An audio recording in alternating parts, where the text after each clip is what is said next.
Tänud kõigile, kes meie poolt hääletasid. Tänud kõikidele meie külalistele, sest tänu teile oleme me täna siin. Ja see on parim tunnustus, see on parim preemia kogu meie spa perele. Tuleb tunnistada, et esimest korda, kui kuulsin, kes on valitud Eesti rahva poolt top 10 spa hulka, tegelikult oli juba siis selline hea ja soe tunne, sest top 10 3 spaast, pean silmas elamuspaad, pean silmas Grand Rose spaad, pean silmas 18+ spaad, on enda loodud.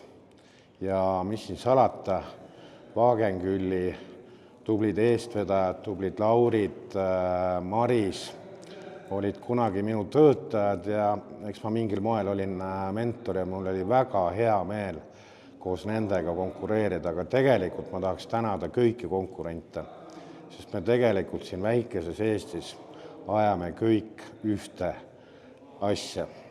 Nii et tänud kõigile.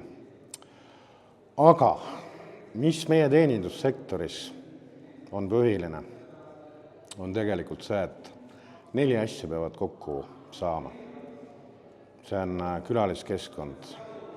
Need on meeldivad, tublid külalised. See on tubli tiim. Need on osanikud. Piisab vaid üks osake sellest mosaigist välja võtta ja see kaardimaja kukub kokku. Ja siin kohal ma tahakski tegelikult kõige rohkem tänada spa peret ja oma tiimi, sest kuramust te olete nii ägedad. Te särate, te naudite ja kõrvalt on seda nii hea meel näha igapäevaselt, kuidas see sära kandub edasi meie külalistele.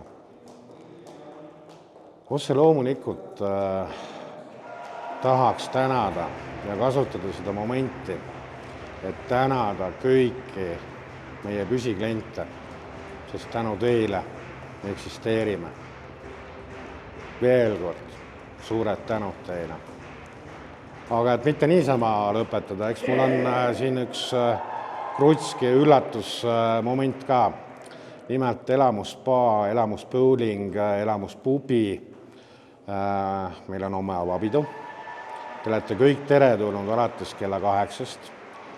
Üllatuse esinejaks, kes meil esimest korda lavalauad kuumaks kütab, on Koit Toome. Nii et kes eesse mees kell 8 olete kõik teretulnud ja nüüd ilma huumorita. Kõik kliendid on meil teretulnud nii tänavalt kui spaast ehk homme saab tantsu lüüa nii hommikumantli kui peoriietes. Nii et näeme homme. Tänud teile!